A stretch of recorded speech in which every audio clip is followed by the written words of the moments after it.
Hey, friendo, Steve here. And Larson. And we're coming to you from the set of our pro wrestling podcast called Going in Raw, which you guys can check out at our channel, youtube.com/Steven Larson. And here at Going in Raw, we are absolutely stunned right now. We just got finished watching Survivor Series, and Goldberg destroyed Brock Lesnar.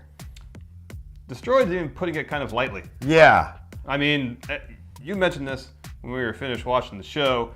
You were comparing it to one of Goldberg's early squash matches during his undefeated streak in WCW. So for those of you who don't know, when Goldberg was going on his undefeated streak, which lasted 178 straight matches. Right. A lot of those matches were completely made up.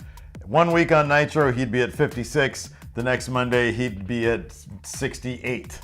Like, there's not even enough days in the week for that to have happened. Yeah. Even if he did it at every house show, it made sense. No. This was like one of those imaginary wins. You figure he just squashes some poor local enhancement talent. Essentially, Brock Lesnar, who got off one move, and that was just carrying Brock to the corner turnbuckle. Yes. When the bell rang, Goldberg shoved Brock. Brock looks stunned, gets up, eats a spear. Gets up, eats another spear. And then eats a jackhammer, 1, 2, 3. And the crowd was just stunned. Floored. This had to have been Goldberg's sort of contractual agreement with the WWE. Look, I'm 49 years old. I can't really go that much anymore, and I have no desire to mix it up with Brock Lesnar. The last time we saw him, he was opening up a giant wound in Randy Orton's head. Correct. So this is how it's going to have to be. Take it or leave it, and it looks like they took it. Brock Lesnar seemed to be a professional about it. Yeah. He ate 2 spears and a jackhammer. And sold the effects after the match. Yes. Yeah. So where this takes Goldberg and Lesnar, who knows? Goldberg, I don't know. Goldberg, I mean, the big thing was who's going to take Undertaker's streak in effect, because Lesnar had that. Goldberg now kind of owns that. Yeah. So if there's 2 old guys who can mix it up and be slow and still build a compelling storyline around their mystique, as opposed to what you actually see in the ring, it could be Goldberg, Undertaker at WrestleMania. It could be. It could be. It could be. I don't know. Did they ever have a feud or have a match during Goldberg's first run in WWE? I do not believe so. Okay. I don't think they ever did that. Okay. So, this is a possibility. It's in a lot of different ways, and a lot of fans' minds out there, it's probably a dream matchup. You know, is it a match that we want to see? I don't know, maybe. I'm not opposed to it. If it's not Undertaker's last match, if it's not his career-ending match, then I'm all for it. Yeah. I'll agree with that. In other matches on the card, the match of the night was a 1 hour-ish long match pitting Team Raw men's division, Team SmackDown men's division against each other, and this is the match that went all over the place. All sorts of crazy spots. Shane McMahon got concussed. Yeah. It looked like. It looked nasty. But it was there's many stories being told simultaneously and interweaving. We had a Shield reunion. Yes, that's right. Yeah. Where they were deep. Let's just start from the beginning because there's a lot to get to. Can we even start from the beginning? I have the eliminations and the order of eliminations. Okay. So we picked. If you watched our predictions video, we both thought that Dean Ambrose would be the sole survivor of this match. Yeah. No. First eliminated. First out. So that was thanks to Braun Strowman. With an assist from AJ Styles. That's right, yeah. Braun was booked as an absolute beast, as an absolute monster. However, he was eliminated thanks to countout because James Ellsworth, SmackDown's logo, was hiding underneath the ring. Mascot, sorry. Not logo. Mascot. Yeah. Their mascot.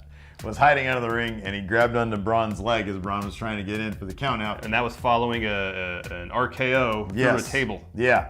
Anyways, Braun chases Ellsworth up the ramp after Braun got the countout, and he caught up to him, and he tossed him off the stage into a table. Through a table, completely destroyed James Ellsworth, but Braun was out. Owens got DQ'd. Because he hit... Was it Orton? I think it was Orton with the list. With the list of Jericho. Yeah. And that was a DQ. Yeah. Then Orton eliminated Jericho cleanly with a pin. After an RKO. Right.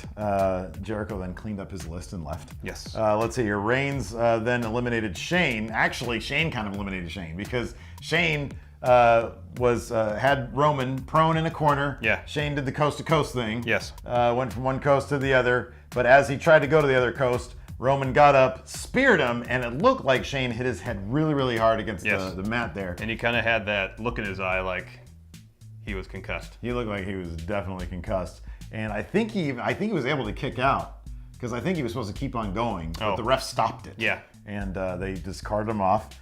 Let's see here. Then we have the Shield reunion. Dean comes back out because AJ is still there. Yes. Dean's pissed off at AJ for essentially getting him eliminated earlier in the night. And Dean, Roman, and Rollins all teamed up and powerbombed the shit out of AJ Styles through a table. They put him back in the ring. And he's eliminated. He got eliminated. And then I didn't write this one down here, but Seth was trying to do a frog splash. Right. Got an RKO. Yeah. He was eliminated. Yeah.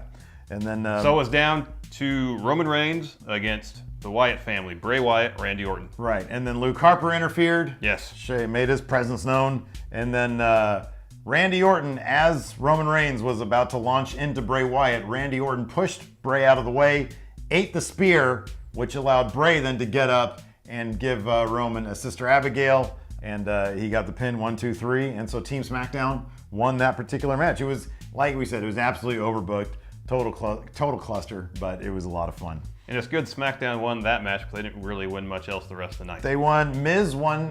He retained his Intercontinental Championship, so that stays on SmackDown. Makes you wonder. Also, during the Cruiserweight division match, it was a pretty decent match between Brian Kendrick and Kalisto. Yeah, it was a good match. Baron Corbin came in, started laying waste to both men, so that was DQ'd. Kendrick kept his title and the Cruiserweight stay on Raw. Backstage, Baron Corbin was approached by Daniel Bryan, who was very upset, saying, hey, we could have had the Cruiserweights. Baron said, I don't need a little pest in my way, sort of insinuating Kalisto and Daniel Bryan. Makes you wonder if maybe Stephanie's going to be mad at Sami Zayn for losing the IC title match. And maybe there might be a trade happening there. Seems like that might happen. There could be. In the Tag Team Survivor Series match. Again, another fun match. Yeah, it was fun. Yeah. Cesaro won the match for Team Raw by making one of the Usos tap. I think it was Jimmy. I think he made Jimmy tap. Okay. He was a sharpshooter. Good looking sharpshooter. Or, sorry, Scorpion Deathlock. Yeah. So that was fun. And then in the Women's Survivor match, Alicia Fox eliminated Carmella, Alexa Bliss eliminated Alicia Fox, etc., etc. Bayley eliminated Becky Lynch with Bayley to Belly, and Charlotte attacked. It came down to Charlotte and Bayley against Becky Lynch. Charlotte attacked Bayley afterwards, so that sets up a feud between those two for Charlotte's women's title. Yeah. And that's pretty much it. Pretty much it. Interesting night. Interesting night. That last match was completely. I mean, there was a lot of surprises throughout the night. Like Sasha was eliminated early from the women's match. Yeah, we figured she'd be last. The New Day was eliminated second from the tag team match. Yeah. So Dean was eliminated first from the men's. We figured he'd match. come out on top too. Yeah. So there's a lot of surprises. So here we go from here. It'll be an interesting week of Raw and SmackDown. I know the next 2 days are gonna be very interesting in Raw and SmackDown. So anyways, at our podcast, Going in Raw, we have all sorts of speculation, and we talk about all this stuff there in more depth. Tomorrow we're going to have Dan Nerd Cubed on the show. Yep. Once again to join us. So check that out. And then on Tuesday and Wednesday, we'll have a regular SmackDown and Raw recaps. Correct. And of course here on Machinima as well. Yeah. So until then, we'll talk to you guys later. Goodbye.